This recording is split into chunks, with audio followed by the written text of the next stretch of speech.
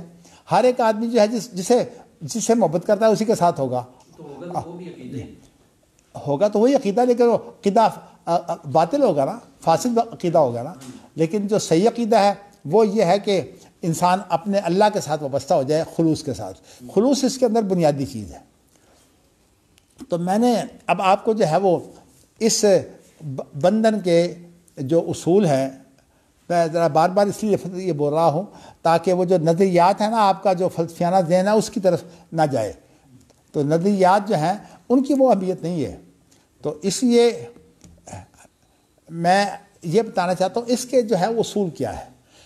اس کا اصول جو ہے، میں چونکہ یہ کتاب التوحید پڑھ رہے ہیں، اس کا اصول یہ ہے کہ قرآن مجید کا جو انداز ہے وہ تو یہ ہوتا ہے کہ قرآن مجید نے ایک چیز کو جو ہے وہ بڑی وسیع سطح پر جو ہے وہ اس کا احاطہ کرنا ہوتا ہے، اور اس کے اندر بے شمار جو نقطے ہیں، فوائد ہیں، قرآن مجید جو ہے وہ اس کو سموتا ہے. تو لیکن ایک ہے قرآن مجید کی مراد، جس کو ہم کہتے ہیں تعویل. تعویل اگرچہ عام طور پر ہیرا پھیری کے معنوں میں بھی آتی ہے، لیکن ویسے تعویل کا لغوی معنی جو ہے وہ غلط نہیں ہے. ہر ایک چیز کا جو نتیجہ ہوتا ہے، معال، اس کو تعویل کہتے ہیں. تو اسی لیے تفسیر کے اندر جو ہے صحیح تفسیر تو یہ ہے کہ جامع التفسیر والتعویل جو ہے.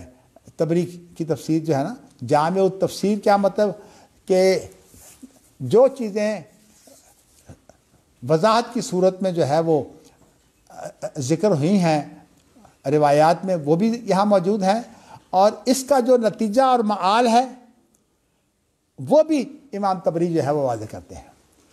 اور پھر اسی کا خلاصہ جو ہے وہ ابن کثیر ہے. اگرچہ انہوں نے وہ جو محدثانہ مہارت جو تھی وہ عام نہیں رہی تھی، اس لیے پھر انہوں نے جو ہے وہ بہت سی ایسی حدیثیں جو ضعیف تھیں اور عام لوگ ضعیف اور صحیح کا فرق نہیں کر سکتے تھے، انہوں نے وہ نکال دیں. اس طرح کی جو کتابیں ہیں نا کہ ان کو کہا جاتا ہے سلفی تفسیریں. تو کہنے کا مقصد جو ہے وہ یہ ہے کہ تعویل کا معنی غلط نہیں ہوتا، بلکہ تعویل جیسے کہ اللہم علمہ التعویل. عبداللہ بن عباس کے بارے میں نبی اکرم کی دعا ہے کہ اللہ اس کو تعویل بتا دے. کیا مطلب کہ اس کا جو معال ہے، اس کا جو صحیح مقصد ہے وہ بتا دے. اسی لیے عبداللہ بن عباس جو ہیں وہ مقصد کی طرف پہنچ جاتے ہیں. تو میں آپ کو بتاؤں گا، اب دوبارہ میں اس مسئلے کو نہیں چھیڑنا چاہتا، خاص طور پر جو عبداللہ بن عباس نے صحابہ کے اختلاف کے اندر جو ایک جمع کی صورت اختیار کی ہے اللہ سے ملاقات کے بارے میں، اللہ کو دیکھنے کے بارے میں، انہوں نے حقیقت میں صحابہ کے اختلاف کو جو ہے وہ یہاں آ کر جمع کر دیا، جوڑ دیا ہے. ایسی صورت پیدا کی ہے کہ اس کا صحیح مفہوم آپ کے سامنے رہے تو ہر چیز جو ہے وہ اس میں آپ کو حاصل ہو جائے گی. لیکن میں جو آپ کو اصول بتانا چاہتا ہوں وہ یہ ہے کہ قرآن مجید کی عبارت تو ظاہر ہے کہ ایک عربوں کو سمجھ آنے والی چیز ہے. تو جو خاص طور پر جس دور میں نبی اکرم صلی اللہ علیہ وسلم کا نزول ہوا ہے اس دور میں تو ظاہر ہے کہ اس زبان کو ہم جاہلی عربی کہتے ہیں، جاہلیت کی عربی، اس لیے کہ آپ نے جن کو خطاب کیا وہ لوگ جاہل تھے. لیکن آپ نے جس زبان میں خطاب کیا وہ زبان تو آپ کی انہی کی زبان تھی، ان کو تو ویسے سمجھانے کی ضرورت نہیں تھی. لیکن ایک بات میں آپ کو یہ بتانا چاہتا ہوں، بعض لوگوں نے اس کی اہمیت جو ہے وہ اتنی زیادہ بنا دی ہے کہ وہ اس بارے میں کہتے ہیں کہ صحابہ کو بھی جو ہے وہ حق نہیں ہے کہ وہ کسی چیز کے بارے میں جو ہے کوئی بات کہیں. یعنی یہ خاص طور پر میں نے اس لیے کہ اس وقت میرے پاس جو ہے وہ تفسیر ثنائی پڑی ہے، اور اس کے اندر جو ہے وہ مولانا ثناء اللہ امرتسری رحمۃ اللہ علیہ نے یہ کہا ہے کہ صحابہ حجت نہیں ہے. یہ جو ہے یہ ان کی غلطی ہے. اصل میں صحابہ کی زندگی جو ہے اس کے دو حصے ہیں. ایک تو نبی اکرم صلی اللہ علیہ وسلم نے جو خطاب کیا قرآن مجید کے ذریعہ سے یا آپ کی جو زندگی ہے اس کے اندر جو صحابہ کو خطاب کیا صحابہ اس کو سمجھتے تھے. باقی اس کی تعبیر کے اندر صحابہ کے اختلافات ہو بھی جاتے ہیں, بعض دفعہ اختلاف بھی ہو جاتا ہے.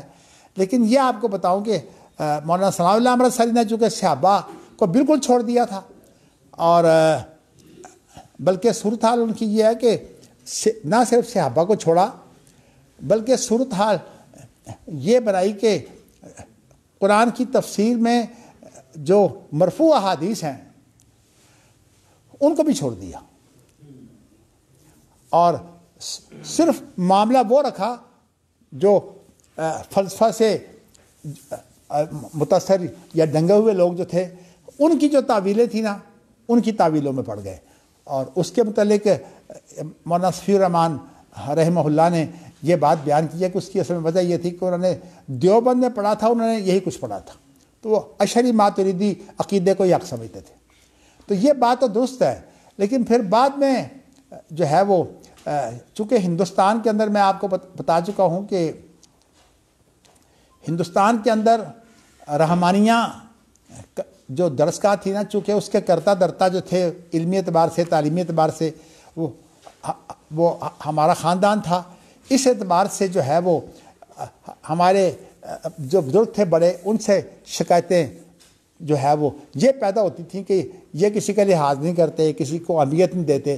اس اعتبار سے ہندوستان کے لوگ جو ہے وہ ایک شخصی جو ہوتی ہے معاصرت اور اس کے ساتھ جو رد عمل ہے اس کا شکار تھے. تو اس لیے وہ عموماً کوشش کرتے ہیں کہ اگرچہ یہ جب بات شروع ہوئی ہے تو غزنوی خاندان سے شروع ہوئی ہے, لیکن بعد میں جو رحمانیہ کے تعلیمی اعتبار سے علم کے اعتبار سے کرتا درتا تھے ان سے جب یہ شکایتیں پیدا ہوئیں تو پھر یہ معاملہ ان کے ساتھ وابستہ ہو گیا. تو اب یہی کہا جانے لگا کہ مولانا ثناء اللہ صاحب جو ہیں ان کا معاملہ بالکل ٹھیک ہے. یہ مولانا ثناء اللہ صاحب کا جو اختلاف پیدا ہوا ہے یہ میں اس کو ذرا میں بعد میں بات کرتا ہوں. پہلے وہ اصول جو میں بیان کرنا چاہتا ہوں نا وہ اگر مکمل ہو جائے تو پھر یہ انتشار سے ہم بچ جائیں گے. اصول یہ ہے کہ آپ جو کچھ کسی عبارت سے جو ہے وہ رواں عبارت میں جو مراد ہے وہ تو آپ نے سمجھ لی, لیکن اس کے جو الفاظ عربی ہیں ان کے جو معنی ہیں ان کو آپ کہیں کہ جی ہم وہ بھی نہیں مانتے. ان معنی کو تو آپ مانیے نا. دیکھیے یہ عربی زبان ہے, اور عربی زبان کے بارے میں نے بات تو اصل میں یہاں سے شروع کی تھی کہ وہ عربی معنی جو ہے وہ صحابہ کو علم ہے. یعنی صحابہ جو ہیں وہ اگر نبی اکرم صلی اللہ علیہ وسلم کی گفتگو نہیں سمجھتے تو پھر آپ کی گفتگو جو ہے وہ بلاغت ہے ہی نہیں.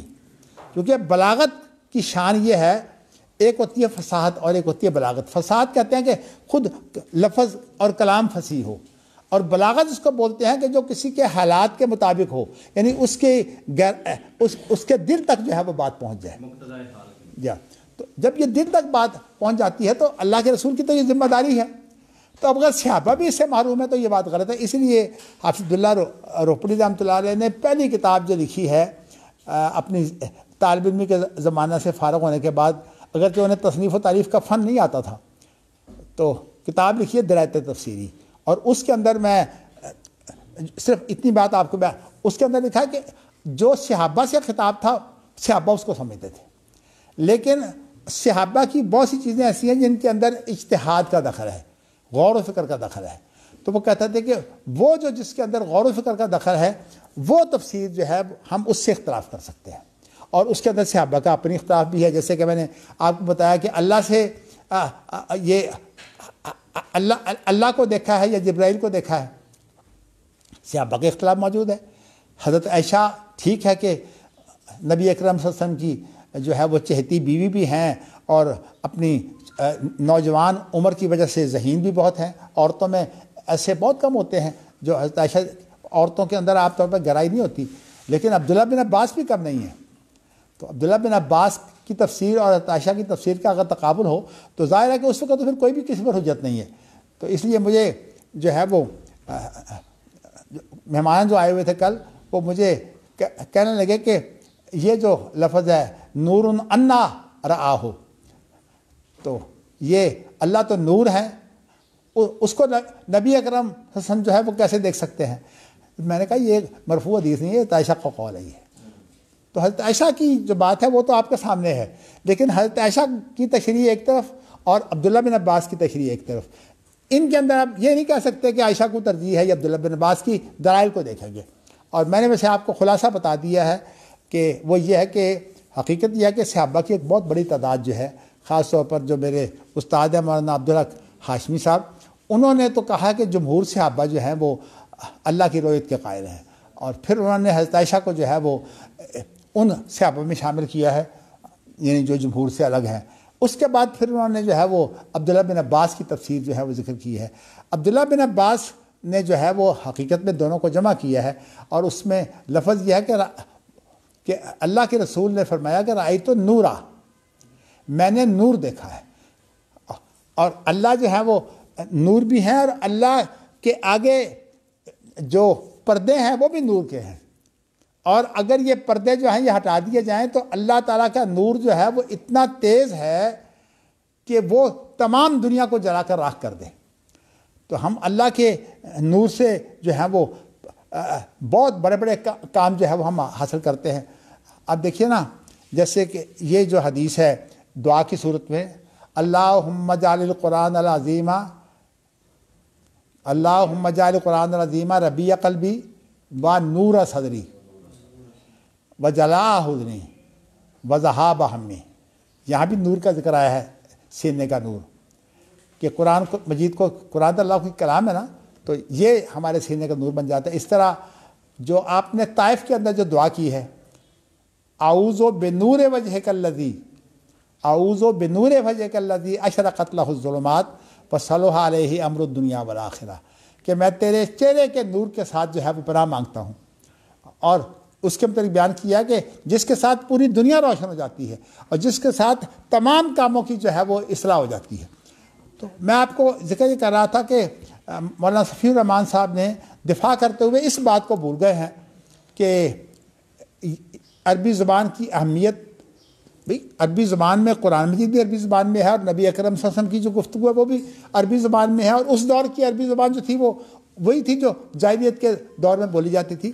اس لیے اس کو آپ لیں ضرور، لیکن سوال یہ ہے کہ جو اللہ تعالیٰ بیان کر دیں اور جو نبی بیان کر دیں اس کو آپ جو ہے وہ نظر انداز نہیں کر سکتے۔ اگر اللہ کا جو ہے وہ اللہ نے ذکر کر دیا ہے تو آپ ان الفاظ کو دیکھ کر جو ہے وہ یہ نہ کہیے کہ تعویلوں میں پڑ جائیں۔ جیسے کہ اب چہرے کے بارے میں امام بخاری نے کتاب التفسیر کے اندر تو وہی تفسیر بیان کی ہے جو میں ابھی آپ کو بیان کر چکا ہوں، ملکہ ہو وغیرہ، لیکن جو کتاب التوحید کے اندر بیان کی ہے اس کے اندر عنوان یہ باندھا ہے کہ اللہ کا چہرہ ہے۔ تو مقصود اصل میں امام بخاری کا یہ ہے کہ یہ اصول بتانا کہ آپ جو اس کا مرادی معنی لیتے ہیں، جو اس کے اندر الفاظ آ گئے ہیں ان سے جو چیزیں ہمارے لیے واضح ہوتی ہیں ان کو بھی آپ نہ بولیے۔ اسی لیے امام مالک نے کہا تھا المعنی معلوم، المعنی معلوم والکیف مجہول، یعنی معنی جو ہے وہ معلوم ہے۔ مطلب یہ کہ ان الفاظ میں اگر لفظ وجہ آ گیا ہے تو اس سے آپ جو ہے وہ اللہ کا چہرہ مراد دے سکتے ہیں۔ اگرچہ قرآن مجید کے اندر جو لفظ وجہ ہے نا یہ اور معنوں میں بھی استعمال ہوا ہے، لیکن وہ سارے اللہ سے متعلق ہی ہیں۔ جیسے کہ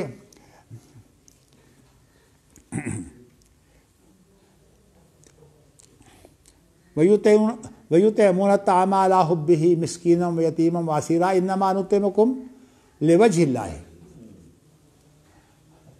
تو یہ یہاں وجہ اللہ سے مراد کیا ہے؟ اللہ کی رضا، یعنی یہاں بھی اللہ کا وصف ہی جو ہے مقصود ہے، لیکن یہاں وجہ سے مراد جو ہے وہ اللہ کا وصف ہے۔ تو اس لیے اللہ کی ذات جو ہے وہ ذات محض نہیں ہے، اپنے اوصاف کے ساتھ ہے۔ تو کہنے کا مقصد یہ ہے کہ یہاں سے یہ بات جو ہے یہ ثابت ہوتی ہے کہ اللہ کا چہرہ بھی ہے۔ اصل میں جو عقیدے میں اصول ہے نا سلف کا، وہ یہ ہے کہ آپ اس کا معنی مراد بھی لیں لیکن اس کے ساتھ ساتھ جو عربی زبان کے الفاظ ہیں ان کا جو معنی ہے وہ بھی معلوم ہے، اس سے انکار نہ کریں۔ جو فلاسفہ نے اس کی تعویلیں کر کے انکار کیا ہے نا، یہ اصل میں عقیدہ سلف سے انحراف ہے۔ تو عقیدہ میں جو ہے وہ اصول یہ ہے کہ ان دونوں چیزوں کو جمع کیا جائے۔ تو اس کی بات کرتے ہوئے مولانا صفی الرحمان صاحب نے کہا ہے کہ مولانا ثناء اللہ صاحب نے دونوں کو جمع کیا ہے، حالانکہ میں نے جو ہے اس پوری تفسیر کے اندر وہ مقامات دیکھے ہیں، انہوں نے جمع کی بات نہیں کی۔ ماں بنا کا انتشدہ نما خلق تو بیدئی، وہاں بھی صرف قدرت اس کے معنی کی ہے۔ اسی طرح جو ہے وہ بلکہ مولانا صفی الرحمان صاحب نے ایک جگہ پر خود مولانا ثناء اللہ صاحب کی تصحیح کرتے ہوئے اعتراض کیا ہے۔ وہ ہے کہ مولانا ثناء اللہ صاحب یہ جو کیف تحیی الموتیٰ والا معاملہ ہے نا، ابراہیم علیہ السلام نے کہا تھا کہ تم مردوں کو کیسے زندہ کرتا ہے، تو اس وقت پھر اس کے بعد اللہ نے 4 پرندوں کے بارے میں کہا، تو مولانا ثناء اللہ صاحب کی تفسیر یہ تھی کہ بس ان 4 پرندوں کا اپنے ساتھ سدھا لیا، حالانکہ ان کے اندر تضمین کی صورت یہ تھی۔ ایک تضمین ہوتی ہے ہماری گرامر کے اندر، تضمین اس کو بولتے ہیں کہ ایک فعل کے اندر دوسرے فعل کا معنی موجود ہوتا ہے اور اس کے صلہ سے جو ہے اس کا تعارف کروایا جاتا ہے۔ تو جو الہ ہے نا، اس کے اندر جو ہے فسرہنا کے معنی کاٹنے کے ہیں، اور اس کے اندر جو ہے نا مائل کرنا، کیونکہ الہ صلہ ہوتا ہے مائل کرنے کا۔ تو اس اعتبار سے جو ہے یہ دونوں چیزیں اکٹھی ہیں۔ تو صفی الرحمان صاحب نے جو ہے وہ خود اس آیت کے اوپر جو ہے کہا ہے کہ یہ تعبیر جو ہے یہ اس لیے نہیں بنتی کہ ابراہیم علیہ السلام تو مانگ رہے ہیں کہ مجھے بتاؤ کہ مردوں کو کیسے زندہ کرتے ہو، اگر ان کو کاٹا ہی نہیں ہے، وہ تو مرے ہی نہیں ہے، تو پھر مردوں کو زندہ کرنے کی بات کیا ہوئی؟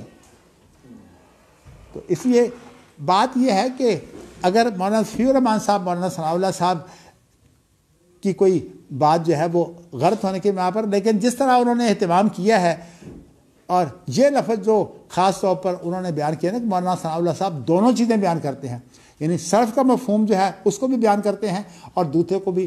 میرا خیال یہ ہے کہ یہ وکیل صفائی ذرا جو ہے وہ اپنی انتہا میں پہنچ گئے ہیں۔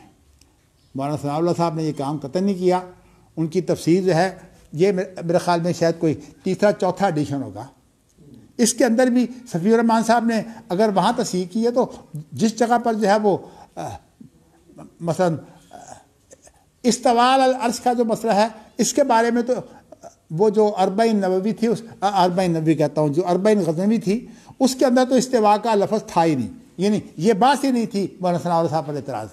لیکن سوال یہ ہے کہ جن چیزوں کے بارے میں تھی، ہاتھ، آنکھ، اسی طرح جو ہے پنڈلی، قدم، جو قرآن مجید میں الفاظ آئے ہیں ان کے بارے میں تھی۔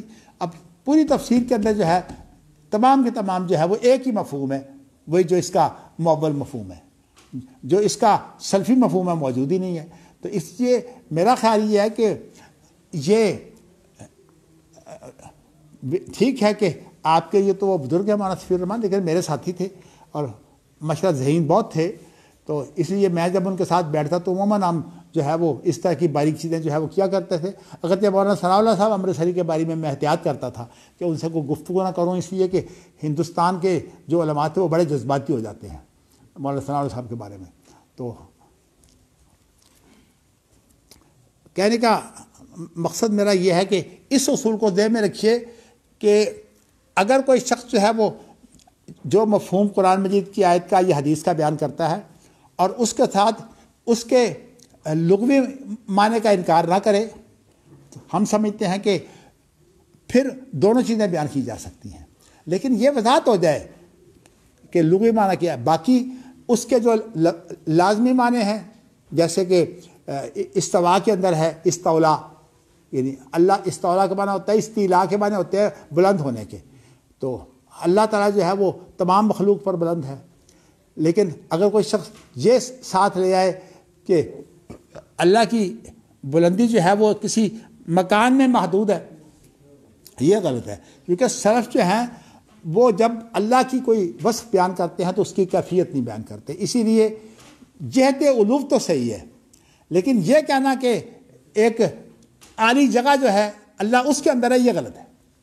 یعنی اللہ کو مکان کی صورت میں محدود نہیں کیا جا سکتا۔ اس طرح یہ جو الفاظ ہیں کہ اللہ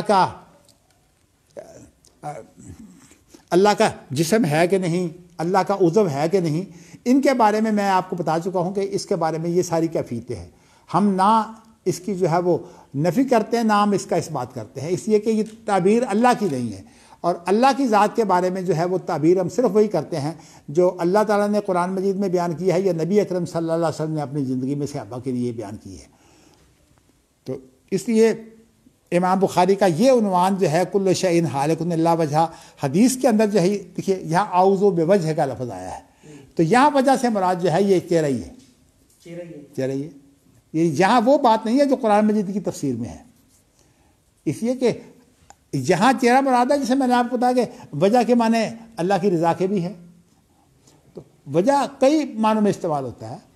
تو مگر سوال یہ ہے کہ اس حدیث کے اندر امام بخاری نے لا کر وضاحت کر دی ہے کہ اعوذ بوجہ کا، میں تیرے چہرے سے پناہ مانگتا ہوں، یہاں مراد اللہ کا چہرہ ہے. تو اس لیے عقیدہ کے اندر اصول یہ ہے کہ آپ جو ہے وہ اس کا جو لغوی معنی ہے، جو عرب لوگ جب بولتے ہیں تو اس کا معنی جو معلوم ہے اس کا انکار نہ کریں. تو میں نے آپ کو یہ بتایا کہ اس تفسیر کے اندر اصل کمی یہ ہے کہ انہوں نے ان معنی کا تو ذکر ہی نہیں کیا، بلکہ میں نے دیکھا کہ اب یہ آخری ایڈیشن ہے، اس کے بعد تو کوئی اور ایڈیشن نہیں آیا. اس کے اندر جگہ جگہ مولانا ثناء اللہ امرتسری چھوڑ گئے ہیں. بہت سی چیزیں جو ہم نے اپنے بزرگوں سے سنی ہوئی ہے وہ میں نے یہاں دیکھی ہے تو ذکر ہی نہیں ہے.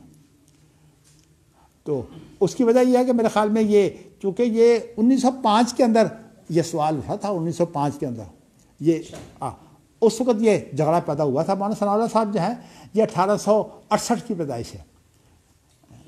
مطلب یہ کہ جب یہ نئی صدی آئی ہے تو اس وقت مولانا ثناء اللہ صاحب 32 سال کے تھے.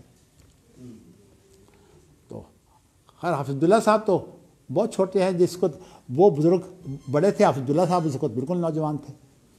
تو اب صورت جو ہے وہ بلکہ حافظ عبداللہ صاحب کو یہ مشکل پیش آئی کہ مولانا ثناء اللہ صاحب کی پوری ہندوستان میں جو شہرت تھی اپنی تقریروں کی وجہ سے، مناظروں کی وجہ سے، وہ ایسا تھا جیسے کہ ایک بہت بڑا بزرگ ہو جس کی پوری شہرت ہو اور اس کے سامنے ایک طالب علم جو ہے وہ کھڑا ہو جائے. لیکن حافظ صاحب نے جو ہے وہ اپنی دلائل سے جو ہے وہ لوگوں کو بنوایا ہے، حتیٰ کہ جو مولانا ثناء اللہ صاحب کے ساتھی رہے ان کے معاملات میں. یہ بات بھی میں آپ کو بتا دوں کہ ہندوستان کے علماء کے اندر عقیدے کا زیادہ اہتمام تھا ہی نہیں. اسی لیے وہ ہمارے ایک دوست ہیں محمد احمد واصل واسطی، انہوں نے جو عقیدے کے بارے میں کتاب لکھی ہے، انہوں نے مولانا وحید الزمان، مولانا ابو الحسن سیال کوٹی، اس طرح کے بہت سے بزرگوں کے بارے میں بتایا ہے کہ عقیدے میں ان کی غلطیاں کیا تھیں. اصل وجہ یہ ہے کہ ہندوستان کے اندر اہل حدیث جو ہے یہ بنیادی طور پر تقلیدی بندھن کے خلاف تحریک چلی ہے.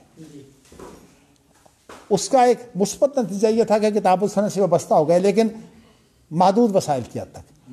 اس کے باہر تو انہوں نے وسعت اختیار نہیں کی، عقائد کی باریکیوں میں پڑے نہیں. تو اس اعتبار سے اگر ہندوستان کے علماء کو آپ جو ہے وہ تھوڑی سی، میں ان کا عذر سمجھتا ہوں. ان کا عذر یہ ہے کہ بھئی انہوں نے پڑھا ہی نہیں عقیدہ. مصیبت یہ بنی ہوئی ہے کہ اب جو سعودی عرب سے جو پڑھ کے آ رہے ہیں نا، ان کو وہ عقیدت جو ہے وہ اب وہ پریشان کر رہی ہے. اب کتابیں جو تھپ رہی ہیں مولانا ثناء اللہ امرتسری کی، کم از کم اب یہ تفسیر تو ایک ہے نا. میرے خیال میں بہت سی چیزیں، چونکہ اردو تفسیر میں نے بھی نہیں دیکھی، بہت سی چیزیں جو ہیں جو میں نے سنی ہوئی اپنے بزرگوں سے وہ اردو تفسیر میں ہوں گی. اس میں نے تلاش کیا، نہیں ملی مجھے. تو اس کا مطلب یہ ہے کہ اسی طرح مولانا ثناء اللہ صاحب کی جو گفتگو ہے ساری، چونکہ اہل حدیث جو ہے وہ انہوں نے غالباً 1906 میں نکالا ہے، 1906 میں نکالا ہے، اور 1906 سے لے کر جو ہے وہ 1948 تک تو خود نکالتے رہے ہیں. 1948 میں ان کی وفات ہوئی ہے نا. میرے خیال میں پاکستان بننے کے بعد شاید نہیں نکالا، لیکن پاکستان سے بننے تک تو نکلتا رہا ہے نا. ہاں جی، بیچارے وہ سیٹ نہیں تھے. اور آپ کو پتا کہ ان کا بیٹا جو تھا مولانا عطا اللہ صاحب، وہ بیچارے شہید ہو گئے تھے. تو 4 ان کے پوتے تھے جو سرگودا میں پھر بعد میں انہوں نے سرائی پریس بھی لگایا. تو میں بتانا ہی چاہتا ہوں کہ جہاں تک احترام کا مسئلہ ہے، صاف سی بات یہ ہے کہ میں ان کا بہت زیادہ احترام کرتا ہوں، اور حافظ عبدالقادر روپڑی صاحب بسا اوقات اس کو محسوس کرتے تھے کہ میں مولانا ثناء اللہ صاحب کی اتنی تعریف کیوں کرتا ہوں۔ میں کہا یہ کرتا تھا کہ یہ ٹھیک ہے کہ ان سے غلطیاں ہوئی ہیں، کون سا عالم ہے جس سے غلطی نہیں ہوتی، لیکن اتنی بات ہے کہ جو ان کی دینی خدمات ہیں ان کا اعتراف ہونا چاہیے۔ میں مولانا مودودی کے بارے میں جو ہے بتا چکا ہوں کہ مولانا مودودی جو ہے وہ بھی عقیدے میں جامع عقیدہ رکھتے ہیں، خاص طور پر اللہ کے ہر جگہ ہونے کے بارے میں، اور اسی طرح جو ہے وہ ایمان کا معنی علم اور یقین کرتے ہیں۔ لیکن اس کا معنی یہ نہیں کہ مولانا مودودی کی جو خدمات ہیں تحریکی اور مفکرانہ ان سب کا انکار کر دیا جائے۔ تو حقیقت یہ ہے کہ انسان کو جو ہے وہ اس بارے میں ان چیزوں کا دھیان رکھنا چاہیے۔ لیکن یہ اصول جو میں نے آپ کو بیان کیا، اس اصول کو جو ہے وہ دوبارہ سن لیں کہ جب آپ کوئی اس کا حاصل معنی بیان کرتے ہیں، قرآن مجید کی مراد اسے کہہ سکتے ہیں یا حدیث میں اس کی مراد ہو سکتی ہے، آپ اس کا لغوی معنی جو ہے اس کا انکار نہیں کریں۔ یہ ہے سلف کا اصول، اور یہ امام مالک نے جو ہے اس کو سامنے رکھ دیا، المعنی معلوم والکیف مجہول والسؤال عنہ بدعہ، اور اس کے اندر زیادہ جو ہے وہ قرید میں پڑھنا جو ہے یہ دینداروں کا کام نہیں ہے۔ تو میں بتانا ہی چاہتا ہوں کہ علماء اہل حدیث کے بارے میں یہ بدظنی کرنی کہ ان کو جو ہے وہ سلفی عقیدے کا پتہ نہیں تھا، میں یہ سمجھتا ہوں کہ یہ درست نہیں ہے۔ جیسے ذکر آ گیا تھا مولانا سلطان محمود صاحب کا، اصل بات یہ ہے کہ ہمارے علماء نے عقیدہ پڑھا ہی نہیں، اور یہی وجہ ہے کہ آج کے ہمارے علماء بعض ایسے ہیں جو سعودی عرب سے بھی ہو کے آ گئے ہیں، لیکن وہاں بھی ان کو عقیدے کا ذوق نہیں تھا، تو اس بنا پر جو ہے وہ ان کے لیے مشکلات پیدا ہو گئی ہیں۔ اللہ تعالیٰ حافظ عبدالستار حماد کو بھی جو ہے وہ سمجھ دے، ہدایت دے۔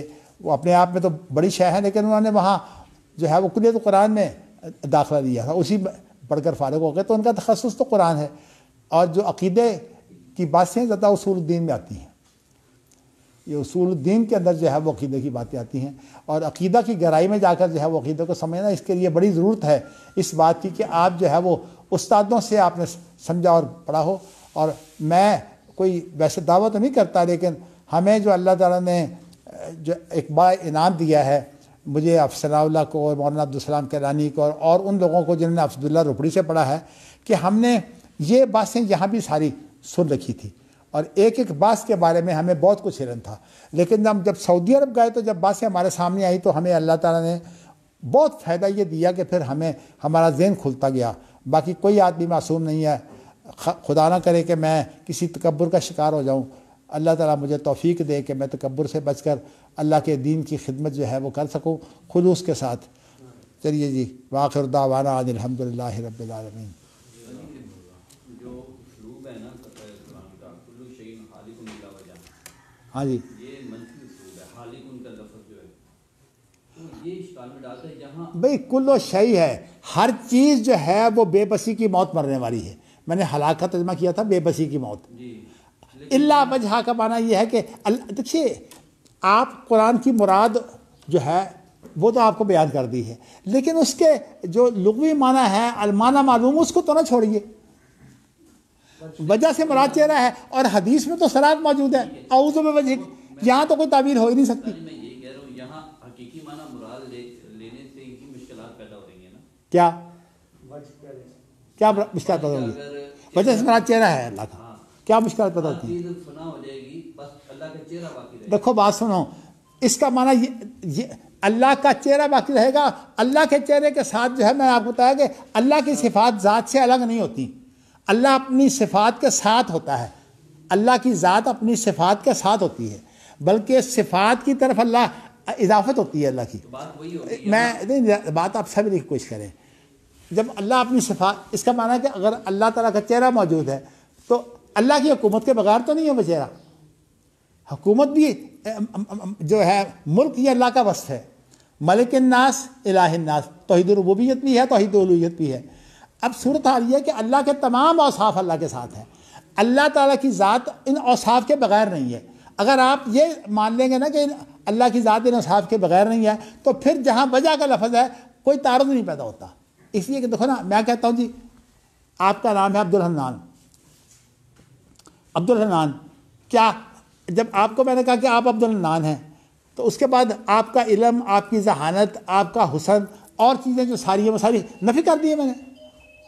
نفی تو کسی چیز کی نہیں ہے. آپ عبدالحنان ہیں اپنی تمام خوبیوں کے ساتھ، عبدالحنان تمام خوبیوں اپنے تمام اوصاف کے ساتھ. پھر یوں ہوا کہ وجہ سے مراد چہرہ، وجہ کا حقیقی معنی چہرہ ہے جی لیکن لازمی معنی ذات ہے.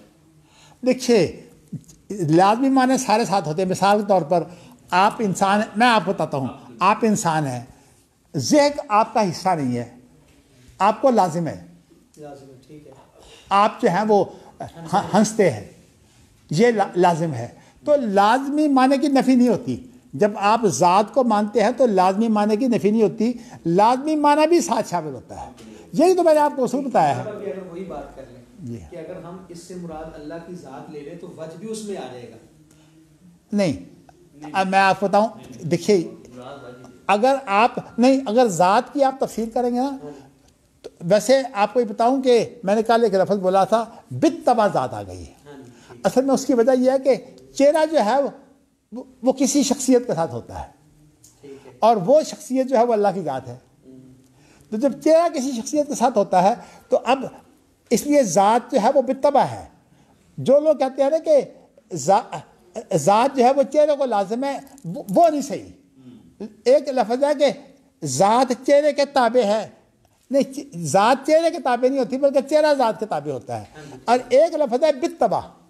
بالطبع کا لفظ یہ معنی ہوتا ہے کہ اپنے آپ بھی یہ چیز اس پہ آ جاتی ہے. دیکھیے نا، جب آپ کہتے ہیں کہ جی بہت بڑا عالم ہے، آج میں نے ایک عالم آدمی دیکھا، میں ایک بات کرتا ہوں، تو اس کے ساتھ جو رجل ہے اس کی نفی تو نہیں ہوتی نا. بس یہی میں کہنا چاہتا ہوں. کہہ سکتے ہیں کہ چہرہ جو ہے وہ ذات کا نمائندہ ہے. نہیں، ایک نہیں، نہیں، آپ نمائندہ نہ کہیے. میں نے ان کے لیے نام جو اختیار کیا تھا وہ کیا تھا نہیں، صفات ذاتیہ. ذات کے جو اوصاف ہیں نا، جو ذات کے ساتھ جو ہے وہ قائم ہیں، جو ذات کے ساتھ قائم ہیں، وہ جو ہے وہ ان کو میں صفات ذاتیہ کا نام دیتا ہوں. تو یہ ٹھیک ہے، اللہ تعالیٰ اپنی تمام صفات کے ساتھ ہے. تو اس لحاظ سے ساری صفات پھر ذاتیاں ہوں گی کیا؟ نہیں، میں آپ کو بتایا تھا صفات ذاتیہ. دیکھیں نا، یہ ویسے تو آپ اس طرح میں کوئی بھی نام رکھ دیں، لیکن مجھے یہ اس لیے پسند آیا تھا کہ یہاں میں عقلی اور سمی کی جو اصطلاحات ہے میں نے وہ پسند نہیں کی تھی. اس لیے کہ عقلی کا معنی یہ کہ ہم نے عقل سے معلوم کیا تھا کہ یہ وہی صحیح ان کا علم ہوتا ہے. تو میں نے آپ کو یہ بتایا ہے کہ صفات ذاتیہ سے مراد تو یہی ہیں، ہاتھ، پاؤں، جو ہے کان نہیں ہے، آنکھ، چہرہ، اسی طرح جو ہے وہ یہ پورے انامل کا یہ بھی حدیث میں آتا ہے. جی، پنڈلی کا ذکر بھی آتا ہے، قدم کا ذکر بھی آتا ہے، لیکن رجل نہیں ہم کہیں گے، ہم قدم ہی کہیں گے. ذکر قدم کا آیا ہے. تو یہ چیزیں تو ہیں، یہ صفات ذاتیہ ہیں. اس کے بعد صفات معنویہ ہیں. صفات معنویہ جو ہیں وہ یہ ہیں جس کے اندر حیات، قدرت، علم، ارادہ، سمع، بصر، کلام، یہ سات جو ہیں یہ صفات معنویہ ہیں. پھر جو ہے وہ جو صفات معنویہ ہیں ان کی پھر آگے دو تقسیم ہے، ایک لازمہ ہے اور ایک متعدیہ ہے. لازمہ جو ہیں وہ تو یہ ہیں جیسے کہ استواء، نزول، مجیء وغیرہ، یہ سب صفات لازمہ ہیں. یہ لازمہ کا معنی کسی اور کی طرف یعنی اللہ کی ذات کے ساتھ یہ قائم ہے. دوسری جو ہیں جو متعدیہ ہیں ان کے اندر کیا ہے؟ خلق، رزق اور احیاء، اماتہ وغیرہ، یہ جو ہے وہ متعدیہ ہیں. تو اصل میں جو متعدیہ ہوتی ہیں نا وہ تو ظاہر ہے کہ جب پیدا ہوتی ہیں تو جس چیز کی پیدائش ہو وہ چیز تو پھر ظاہر ہے کہ حادث ہوتی ہے. لیکن اس کے اندر میں نے آپ کو بتایا کہ اللہ کے چہرے کے ساتھ جو چیزیں جو ہیں وہ بستا ہے نا ان کو پھر موت نہیں ہے، فنا نہیں ہے. یہ میں نے آج آپ کو نقطہ یہ بتایا ہے کہ امام بخاری نے جو کتاب تفسیر کے اندر جو تفسیر کی ہے نا کہ اللہ کی بادشاہی اور اس کے ساتھ جو ہے وہ اللہ کی رضامندی وغیرہ جو ہے وہ جو امام بخاری کی تفسیر ہے یہ بہت صحیح اور عمدہ تفسیر ہے. سعودی عرب کے ادارے نے اور المعبود میں عقیدے کی 32 رتبے نکالے. اسی قسم کی عقیدہ یہ سید مودودی رحمۃ اللہ علیہ جو ہے نا ان کا بھی اسی طرح کی وہ لازمی کو بس مانتے ہیں, لازمی معنی کو, ذاتی کو نہیں مانتے. نہیں, میں آپ کو بتاؤں مولانا مودودی تو صحیح بات یہ ہے کہ علم دینی مدارس میں پڑھے ہوئے نہیں ہیں. مولانا مودودی کا جتنا بھی ہے مطالعہ ہے, اور انہوں نے جن لوگوں کو مطالعہ کیا ان میں سے کئی ایسے لوگ ہیں, خاص طور پر وہ نیاز پوری جو ہے, فتح نیاز پوری. مولانا مودودی وہ اصل میں بہت بھٹکا ہوا آدمی تھا. مولانا مودودی اس کو بہت پڑھے ہیں, اور مولانا مودودی کا زیادہ جو کام ہے نا, ان کی خوبی وہ دراصل ان کی جو عبارت ہے وہ بہت زوردار ہے. اسی لیے ان کو عام طور پر جو مخالفین ہیں وہ کہتے ہیں منشی, یہ صرف انشاء کرنے والے. نہیں, میں آپ کو بتاؤں کہ مجھے ویسے یہ چیز پسند نہیں ہے, وہی فرقے بندی کی صورت میں ہر آدمی کا احترام کرو اس کی خوبیوں کی حد تک, لیکن کمال کسی کو حاصل نہیں. قابل احترام جو ہے تشویش اس سے پیدا ہوتی ہے کہ اللہ تعالیٰ کی حقیقی معنی کو نفی کر کے خلافت الہیہ کا کیسے وہ قیام ہے. میں آپ کو بتاؤں کہ وہ ساری میں تردید کر بیٹھا ہوں. آج جو ہے وہ بات لمبی ہو جائے گی. آج تو اللہ کا شکر ہے کہ میں بڑا خوش ہوں کہ الحمدللہ آپ کے ساتھ جو ہے یہ آج سبق ہو گیا, ورنہ آدھا گھنٹہ تو آپ قربان ہو گیا راستے میں ہی. الحمدللہ. چلیے جی, اللہ کا شکر ہے, اللہ نے توفیق دی. شزرات